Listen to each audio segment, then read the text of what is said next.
Maître Yamaguchi, maintenant en travail d'application avec partenaire.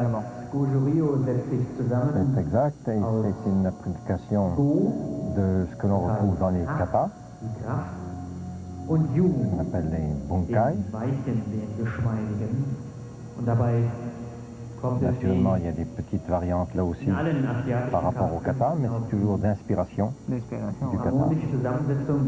Parce que c'est toujours aussi à partir du mouvement du kata, on élabore pour aller chercher une bonne fin d'application, en fait, qui devient comme une application réelle. C'est ça, disons qu'il faut s'adapter à la réalité aussi.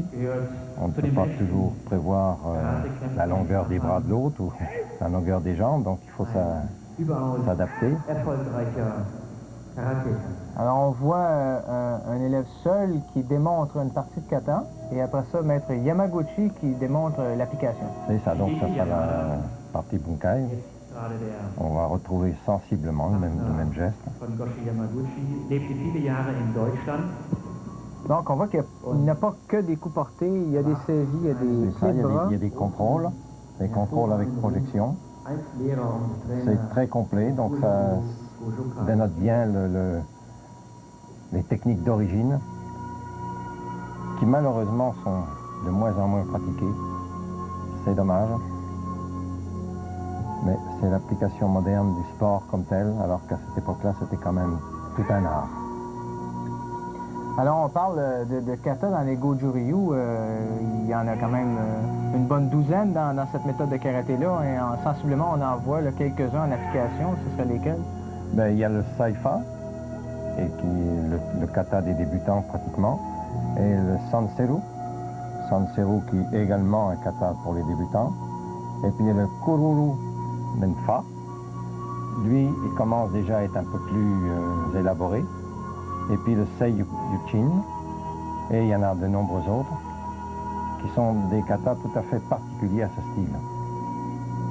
Il y a quand même un travail beaucoup, on en a parlé de toute façon il y a quelques secondes. Il y a des saisies, il y a des projections. On remarque qu'il y a quand même un travail d'énergie interne qui est quand même là présent dans le travail de Yamaguchi. Bien, disons que toutes les formes de kata de cette époque n'étaient pas seulement pour le geste, mais étaient vraiment pour la défense, non pas pour un combat corps à corps, mais pour une défense éventuellement contre plusieurs adversaires. Et à cette époque-là, c'était vraiment des adversaires. Il n'y avait pas de partenaires. C'était une démonstration très appréciée. Je pense que... en application rapide maintenant. C'est ça, c'est la même chose dans l'application rapide. Tout à l'heure, tous les gestes de façon à bien les apprécier, mais là maintenant, c'est l'application pratiquement réelle. Mais je crois que c'est important pour les spectateurs et téléspectateurs de toujours le voir un peu au ralenti avant, parce que lorsque c'est exécuté à vitesse normale, il y a des choses qu'on ne voit pas à l'œil nu. C'est exact, donc ça permet de mieux comprendre et d'apprécier. Très bon contrôle. Concentration, voilà. Contrôle, et il faut remarquer également toujours la bonne distance. Hein. C'est se placer avec les fauchages. Ça c'est vraiment le karaté d'Okinawa à son meilleur. Le père de Yamaguchi jouissait d'une très grosse réputation mondialement, même s'il n'y a vraiment pas beaucoup sorti du Japon, lui, à l'époque. Bon, disons qu'à cette époque-là, ça ne se faisait pas beaucoup non plus. Par la suite, il était quand même relativement vieux. Et il faut dire qu'il venait d'une région du Japon, qui n'a pas toujours été japonaise d'ailleurs, mais ça c'est une autre histoire.